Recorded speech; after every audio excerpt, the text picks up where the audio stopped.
Thousands of German captured Yanks were snatched from slow, lingering death as Nazi prisoners when our armies fanned out over the Reich. Starved, many of them captives only since December, yet 40 to 90 pounds thinner, they receive a light, nourishing broth first, and ugly, unattended wounds are dressed as the first step in nursing them back to health.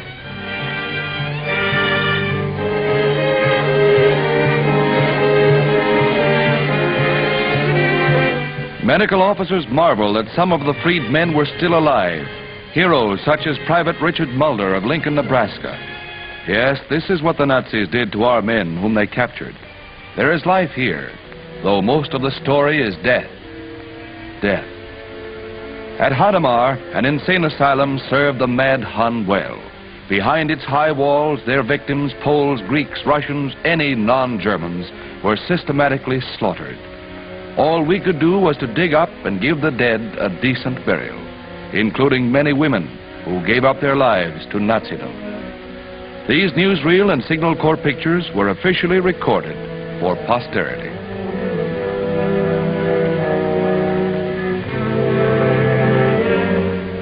One of the first steps by officers is to question the asylum heads. Autopsies showed overdoses of morphine and quick-acting poisons in many cases. The record clerk is quick to point an accusing finger at the institution head. Mass murder, of course. But these men put their victims to death with little torture, and that can't be said for other German hellholes. The murder mill at Ohrdruf brings out the full horror and bestiality of the Nazi scum. And General Eisenhower, a man hardened by the blood and shock of war, seems appalled at these unbelievable sights.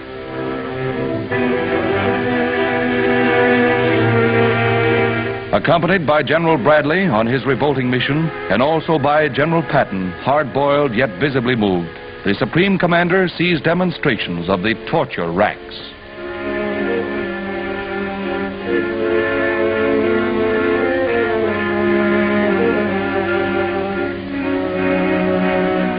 Most camp officers fled before the advancing Allies, but some fell into our hands, and with townsfolk are forced to witness the devil's work of the men they should be ashamed to call countrymen.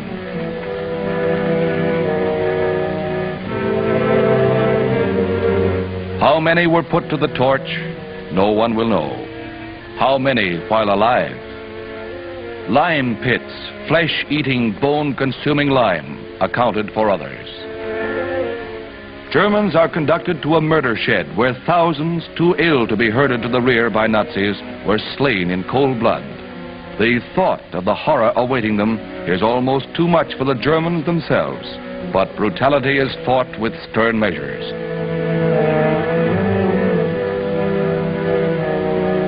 It was in this grim hell that the Nazis piled up bodies of their victims like common cordwood, sprinkling lime between the layers to assist decomposition.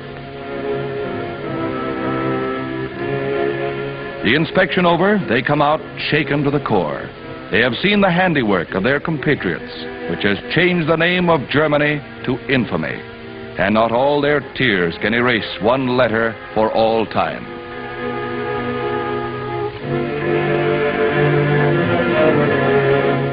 Most dreadful of all the camps was at Buchenwald, where only 20,000 of the original 80,000 were found alive. This murder weapon accounted for hundreds of deaths and the disfigurement of thousands of others. Of the quarter of the prison population left alive when rescued by the Americans, thousands were beyond human aid. Easy death was the most that life could offer them. Slave laborers worked on the V-2 bomb, serial numbers tattooed on their stomachs. 6 furnaces, each holding 3 bodies, were used in cremating the dead and often the living. Don't turn away, look. Burned alive. Horror unbelievable, yet true. The vile, inhuman beasts took pride in their concentration camp at Nordhausen. Here, a mere handful were found alive while the Americans overran the area.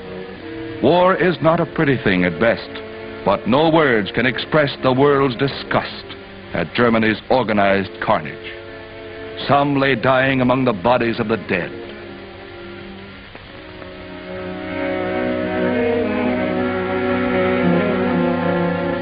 The spark of life ebbs fast in most of those still alive, but American medical men work desperately to save those they can.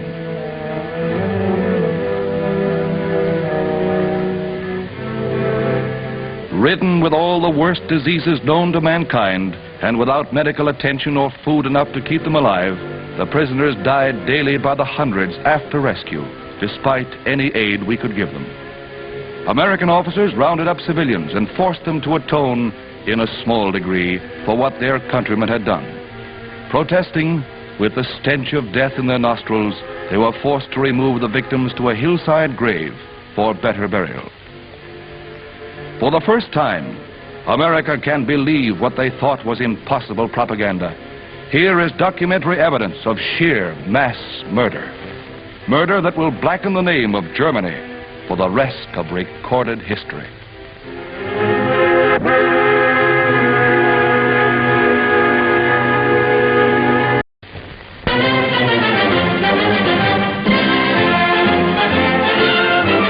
In San Francisco, representatives of 46 nations meet to secure the world against war.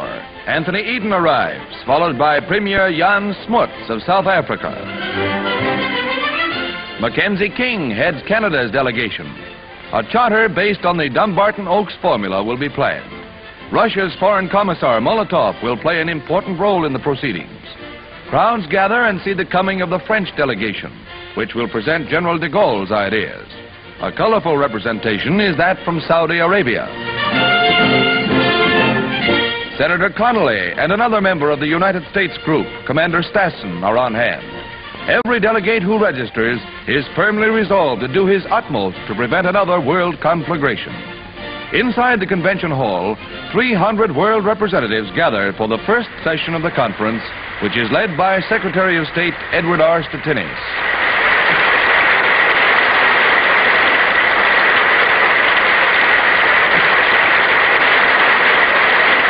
The meeting is opened. The Conference of the United Nations on International Organization is now convened. Commissar Molotov listens keenly. Provide the machinery which will make future peace not only possible but certain. We can no longer permit any nation or group of nations to attempt to settle their arguments with bombs and bayonets. If we do not want to die together in war, we must learn to live together in peace.